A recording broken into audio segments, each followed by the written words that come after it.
Who is the most beautiful woman in the Terigian Empire? Anyone who has seen her would say it is the daughter of the Grand Duke of Valema and the Duchess of Carlisle. With eyes that sparkle like stars and long, glossy black hair, Erwin Lilius is undoubtedly the most beautiful woman in Terigia. However, contrary to her radiant and elegant appearance, she is a cruel woman whom everyone in the Carlisle Duchy fears. As the daughter of the Grand Duke of Valema, given to the Terigian Empire, Erwin Lilius is known for her hysterical outbursts and harsh words towards others. The person she despises the most, however, is her husband, Duke Perwin. She loathes him and completely ignores him. In light of this, the close associates in the duchy gathered for a meeting to address the situation. Perwin Carlisle sat in his chair, looking irritable, criticizing the officials for their haste, explaining that the marriage agreement with the Valema Duchy was still in effect. One official pointed out that the Duke's marriage had been 4 years, yet he still had no children.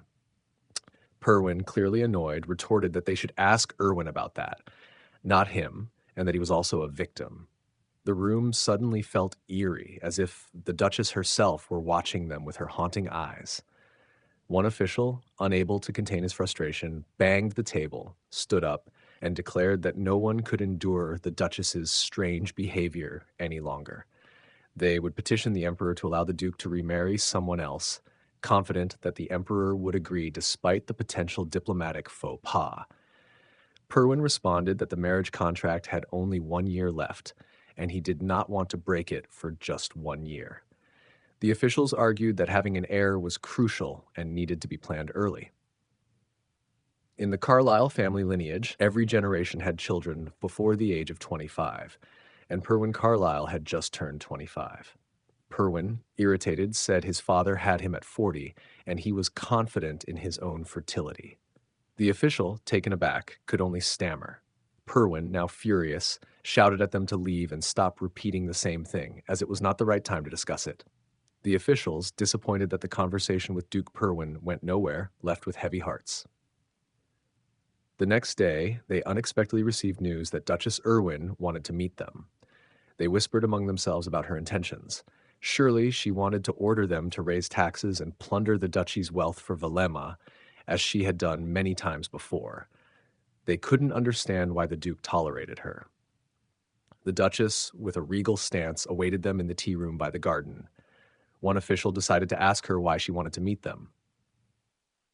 The Duchess turned and said, "I need you to do something for me." The official thought, "I knew it." Erwin turned away again, hiding her mouth with a fan, her eyes appearing charming yet still eerie.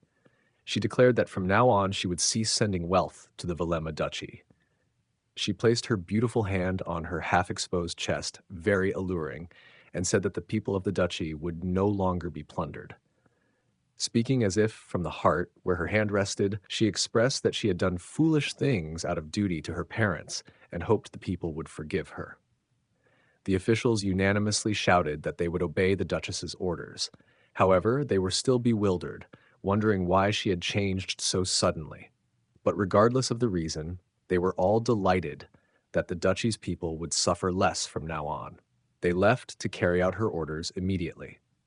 Duchess Erwin felt triumphant, with a sinister smile, her blue eyes sparkling. She thought to herself how fortunate she was to have deceived them so easily. She sank down as if she had just resolved a significant issue.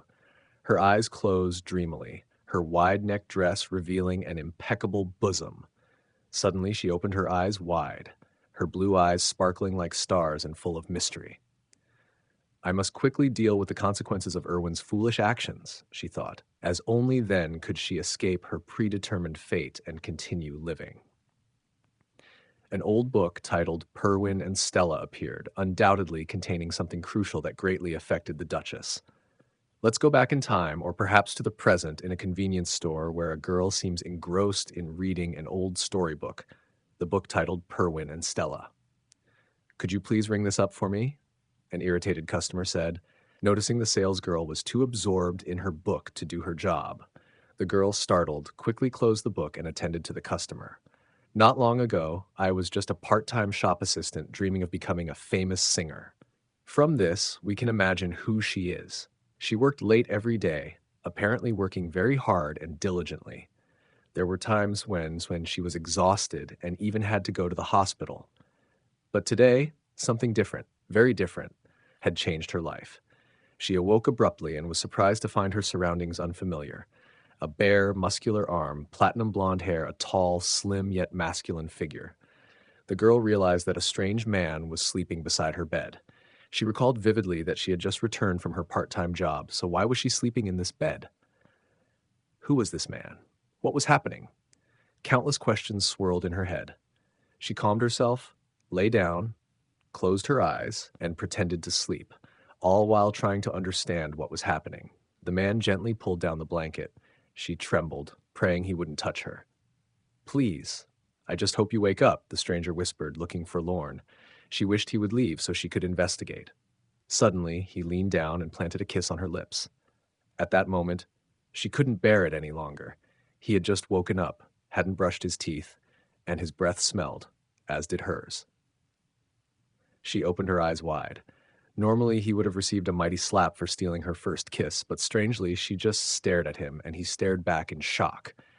To him, it was the prince's kiss with the sleeping princess, but to her, he was the scoundrel who had stolen her first kiss, one meant for the person she loved most. He stammered, "Erwin." What? He called her Erwin, a name she had read in the book yesterday. She steadied herself, thinking this must be a dream, and fainted again. "The Duchess is perfectly fine," the physician said to the two maids. Suddenly, the maids saw her awaken and exclaimed, "The Duchess is awake." What on earth? Were they talking to her? She stepped down from the bed, her small, cute feet, and ran quickly to the nearest mirror. The man had called her Erwin earlier, and now these people were calling her the Duchess of Carlisle. She looked into the mirror. Oh my! Although her face was still the same, her hair had become long and black, reaching her waist, and her eyes were blue, sparkling like the stars. Could it be that she had actually become the villainous Erwin Lilius in the novel?